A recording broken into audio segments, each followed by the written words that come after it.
नमस्कार दोस्तों, स्वागत है आपका स्टेनो गुरु यूट्यूब चैनल में। दोस्तों आज की वीडियो में हम लोग प्रैक्टिस करेंगे पार्लियामेंट रिपोर्टर के लिए डिक्टेशन का अभ्यास करेंगे, जो कि 160 शब्द प्रति मिनट की स्पीड से रहेगा।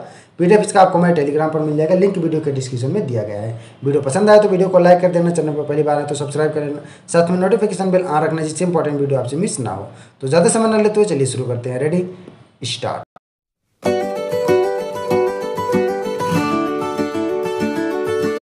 सभापति जी, मेरा दुर्भाग्य है, मेरी मातृभाषा हिंदी है। अच्छा होता यदि मैं किसी अहिंदी प्रांत में पैदा हुआ होता, क्योंकि तब अगर हिंदी के पक्ष में कुछ कहता तो मेरी बात का ज़्यादा वजन होता। हिंदी को अपनाने का निर्णय केवल हिंदी वालों ने ही नहीं किया।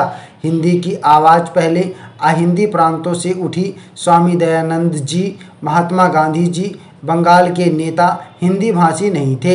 हिंदी हमारी स्वतंत्रता के आंदोलन का एक कार्यक्रम बनी और 15 सूत्रीय कार्यक्रम के अंतर्गत उसका समावेश किया गया।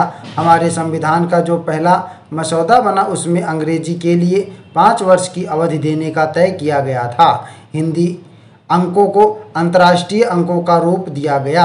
राष्ट्रभाषा की जगह हिंदी को राजभाषा कहा गया। उस समय अहिंदी प्रांतों से हिंदी का विरोध नहीं हुआ था। लेकिन 15 वर्ष में हमने क्या किया? यदि हम 15 वर्ष में जैसा कि सभा ने निर्णय किया था और जैसा कि संविधान में लिखा गया था हिंदी पढ़ाने की व्यवस्था होती, तो फिर आज जो परिस्थिति पैदा हो गई है वह ना होती। लेकिन केंद्र तो मद्रास में हिंदी नहीं ला सकता था।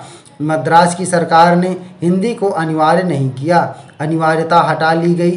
परीक्षाओं में पास होना भी अनिवार्य नहीं रहा और वहाँ हिंदी की पढ़ाई एक हास्य बनकर रह गई।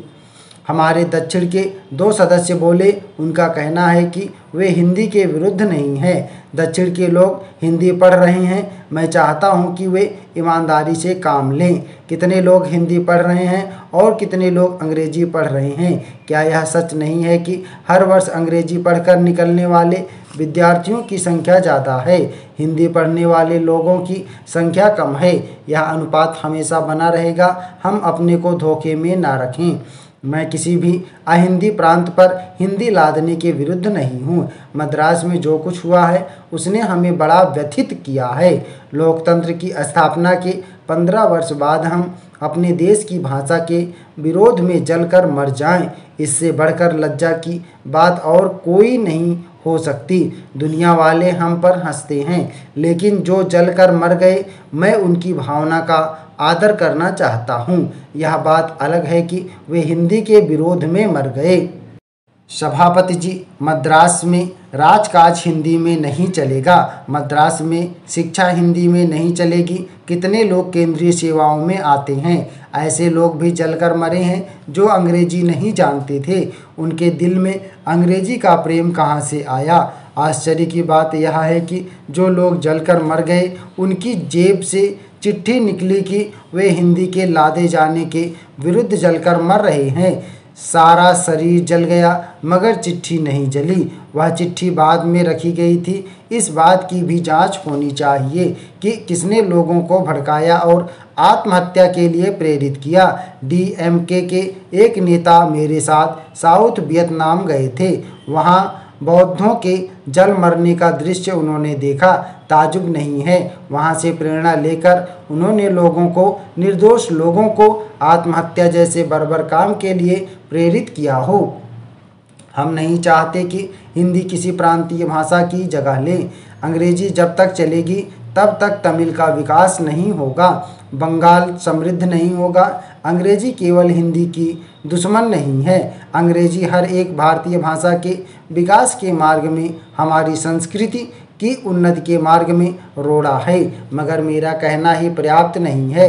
अगर तमिल वाले यह नहीं समझते कि अंग्रेजी चलने से उनकी भाषा को योग्य स्थान नहीं मिलेगा, तो मैं उन्हें समझा नहीं सकता। मैं उनसे एक ही प्रार्थना करना चाहता हूँ कि आप अंग्रेजी चलाना चाहते हैं तो चलाइए, अनादिकाल तक अंग्रेजी चलाइए। हम अंग्रेजी भाषा के खिलाफ नहीं हैं। अंग्रेजी बड़ी समृद्ध भाषा है। लोग उसे पढ़ें, और केवल लोग अंग्रेजी ही क्यों पढ़ें, फ्रेंच पढ़ें, रसियन पढ़ें। हमारे विद्यार्थी जो इन देशों में छात्रवृत्ति लेकर जाते हैं वे 6 महीने में उन देशों की भाषा का काम चलाऊ ज्ञान प्राप्त कर लेते हैं। लेकिन अगर वे शुरू से राजकाज शिक्षा दीक्षा अंग्रेजी में चलाना चाहते हैं तो चलाएं, मगर आचार्य विनोबा भावे का तीसरा सूत्र मान लें कि हिंदी प्रांतों में अंग्रेजी लादी नहीं जाएगी।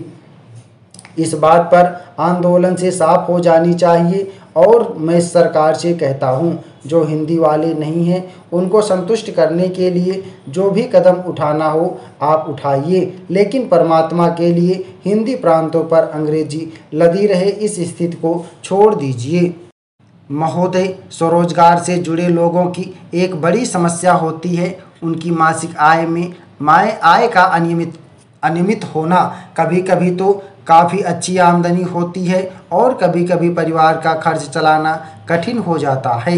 छोटे स्तर पर या मध्यम स्तर पर स्वरोजगार करने वाला इस तरह की परेशानी से प्रायः सामना होता रहता है।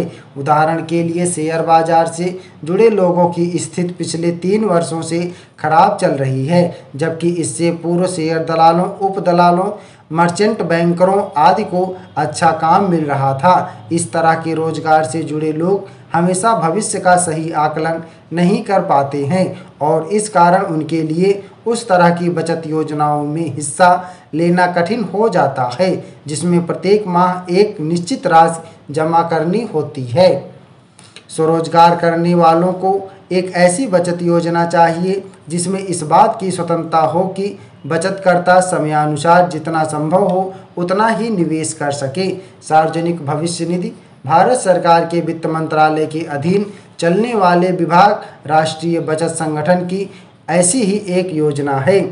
पीपीएफ में आप चाहें तो प्रत्येक महीने पैसा जमा करा सकते हैं और यदि आर्थिक संकट में हैं तो पूरे वर्ष में मात्र एक बार केवल 100 रुपये जमा करके भी अपने खाते को जीवित रख सकते हैं। लेकिन यदि किसी कारण से यह भी कोई 100 रुपया भी आप किसी वर्ष नहीं जमा करा पाए हैं तो भी कोई बात नहीं।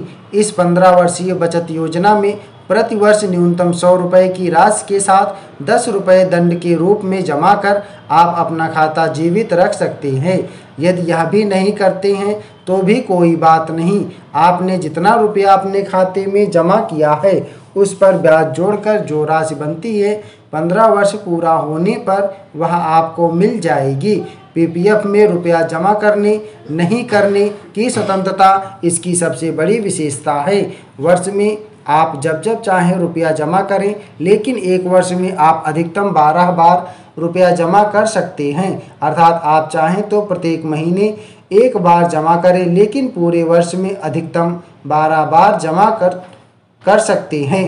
कुल राशि 60,000 रुपये तक ही जमा की जा सकती है। आगे उस वर्ष आप कोई जमा नहीं कर सकते। उपाध्यक्ष महोदय, संविधान स्वीकार करने के 47 वर्षों बाद स्वतंत्रता की स्वर्ण जयंती के वर्ष में भारत सरकार ने शिक्षा को एक संवैधानिक मौलिक अधिकार बनाने का निर्णय किया है। यह सुविदित है कि संविधान के नीति निर्देशक सिद्धांतों वाले अध्याय में धारा 45 में कहा गया है, राज्य 14 वर्ष तक की उम्र के सारे बच्चों के लिए 10 वर्ष के अंदर निःशुल्क एवं अनिवार्य शिक्षा का प्रबंध करने की कोशिश करे। लेकिन संविधान की इस धारा में निर्धारित 10 वर्षों की बात तो छोड़ ही दीजिए, आज भी राज्य ने अपना वह दायित्व पूरा नहीं किया है। राष्ट्रीय मोर्चा की सरकार द्वारा 1990 में गठित आचार्य राममूर्ति समिति ने सबसे पहले स्वीकार किया कि शिक्षा को भारतीय नागरिकों का एक मौलिक अधिकार बनाया जाना चाहिए।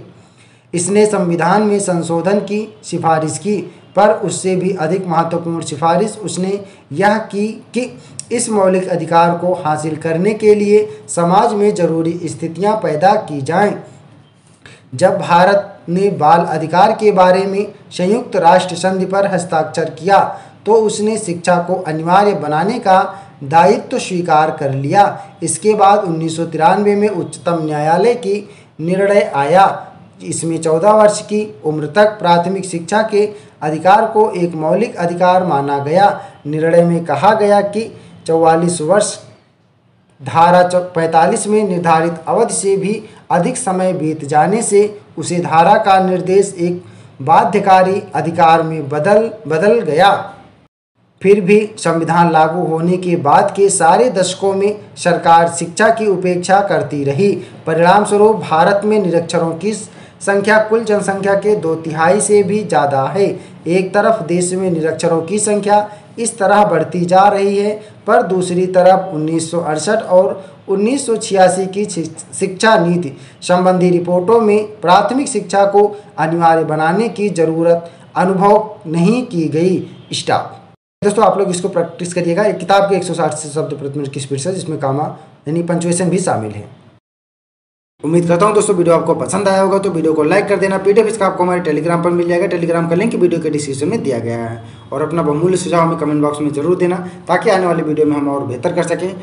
चैनल को सब्सक्राइब करना ना भूलें, साथ में घंटी के बटन को जरूर दबा के रखना, जिससे इंपॉर्टेंट वीडियो की नोटिफिकेशन आपसे मिस ना हो। Thanks for watching. जय हिंद, जय भारत।